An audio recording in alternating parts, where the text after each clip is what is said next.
Bien, hola, ¿qué tal? Vamos a empezar el día de hoy con un- una breve introducción al tema de hidrostática. Entonces,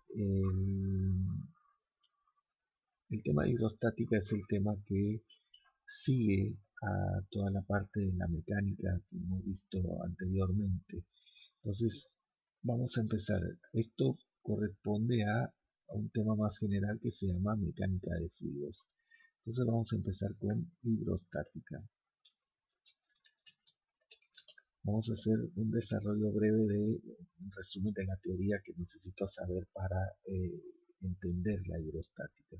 Entonces, toda la hidrostática, vamos a decir que es la rama de la física que estudia, que vamos a estudiar los fluidos en reposo. Los fluidos en reposo, es decir, los fluidos que no se están moviendo. Bien, ¿y qué son los fluidos? Bueno, vamos a poner acá que cuando uno quiere saber algo de los fluidos, pues primero vamos a definir, vamos a decir qué son los fluidos. Bien, los fluidos comprenden, en primer lugar, dos categorías grandes. Tenemos los líquidos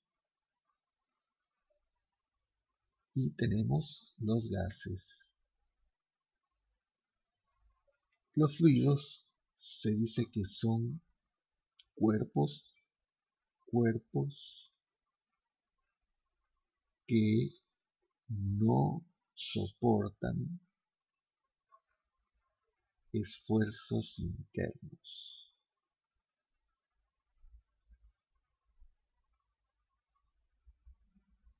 Son cuerpos que no soportan esfuerzos internos. Esa es la definición clásica de lo que es un fluido. Pero veamos que como que es una definición un poco vaga, un poco ambigua a estas alturas.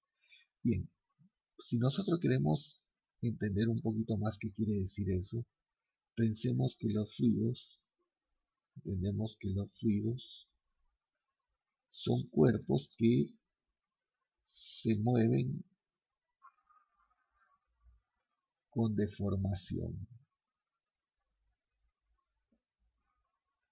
Es otra forma de considerar los fluidos. Es decir, por ejemplo, cuando una corriente de agua va fluyendo, el agua no conserva su forma, ¿verdad? Ella va deformándose. Por ejemplo, si acá hubiera un dique o una pared, pues el agua se deformaría, la corriente de agua, y cambiaría su curso, ¿verdad? Los fluidos cuando se mueven lo hacen con deformación. ¿Y eso a qué se debe? Pues que los líquidos y los gases, en realidad, lo que tratan es de mantener una posición, como dijéramos, relajada. Es decir, no soportan que haya ninguna fuerza acá dentro de ellos e inmediatamente para anular esa fuerza adoptan otra forma.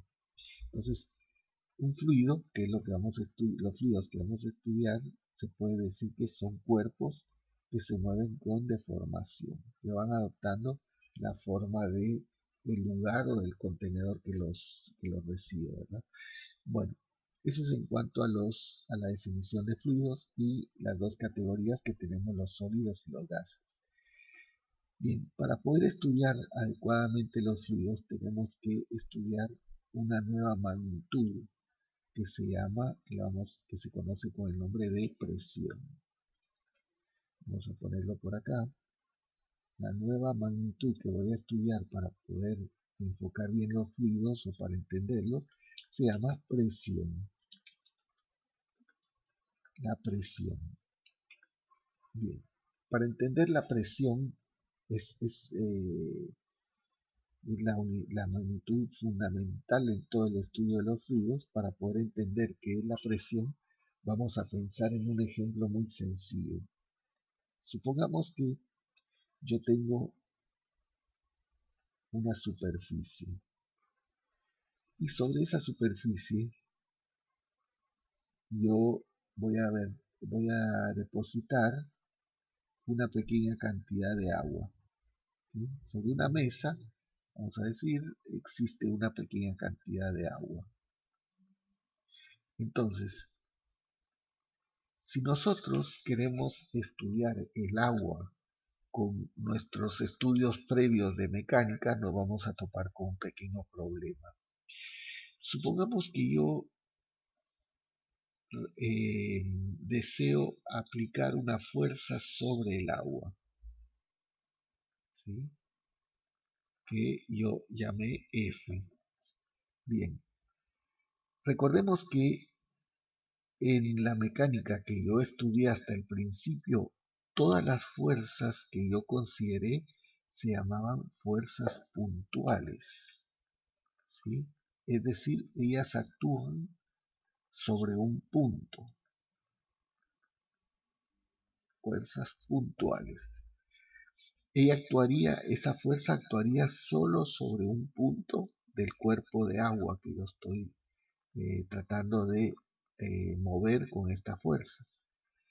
Lo que yo vería físicamente es que no pasa nada, no logro yo ningún efecto sobre la masa de agua que estoy tratando de empujar con esta fuerza puntual.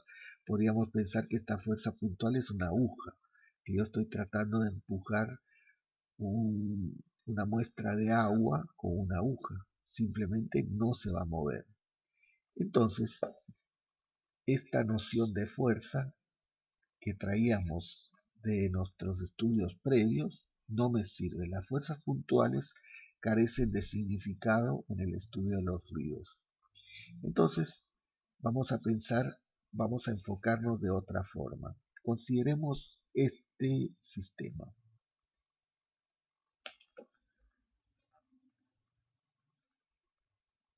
Supongamos que yo tengo este conocido sistema que es la jeringa, la hipodérmica, ¿verdad? La hipodérmica que tiene un cilindro y tiene lo que se conoce como un pistón, ¿sí? Vamos a poner acá, y este sería, bien. Y por acá, por este lado, pues podemos suponer que la jeringa tiene una parte más angosta que es la salida hacia la aguja.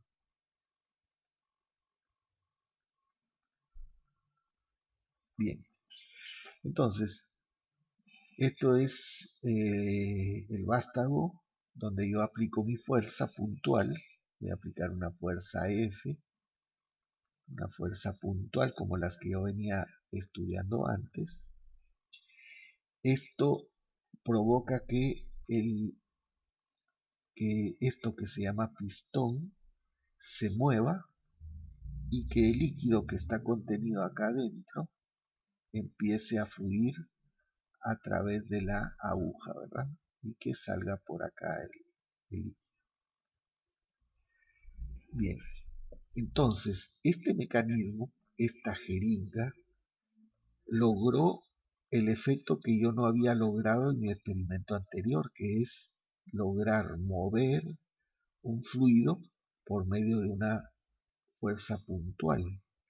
¿Y cómo fue que lo logró? Bueno, la idea para tener claro cómo logró eso, nos vamos a enfocar en esta parte de acá que se llama émbolo, el émbolo de la jeringa. Generalmente es una pieza de goma, la que se utiliza acá, una gomita negra. Bien, si nosotros observamos esa pequeña pieza de goma, si la vemos de frente o de costado, vamos a decir de perfil, pues tendríamos algo así.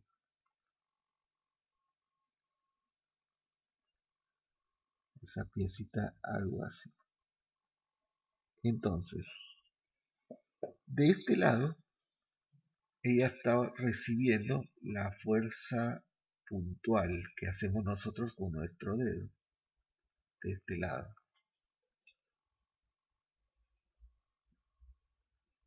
Pero resulta que esta gomita del otro lado lo que hace es distribuir esa fuerza a lo largo y ancho de toda su superficie, de esta forma. Vamos a ponerlo de otro color para que se vea mejor. Esa fuerza que nosotros habíamos aplicado puntualmente, ahora aparece distribuida, es decir, aparece en cada punto de la superficie una fuerza, ¿sí? Y esa fuerza distribuida que estamos poniendo acá es lo que se conoce con el nombre de presión. Fijémonos entonces, esta fuerza que al principio era puntual, del otro lado se convirtió en una fuerza distribuida. Fuerza distribuida. Esa fuerza distribuida, vamos a ponerlo más claro todavía, fuerza distribuida sobre una superficie,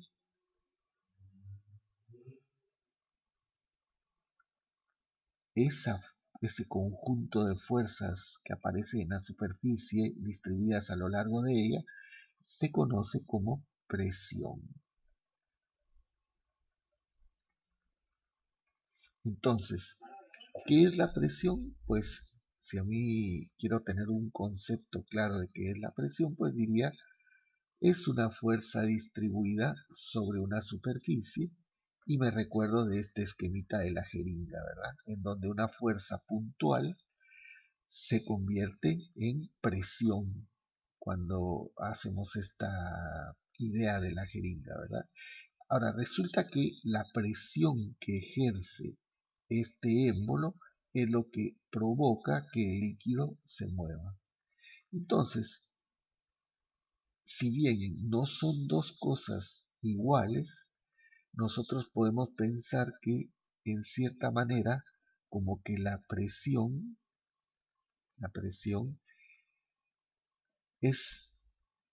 está relacionada directamente con la fuerza.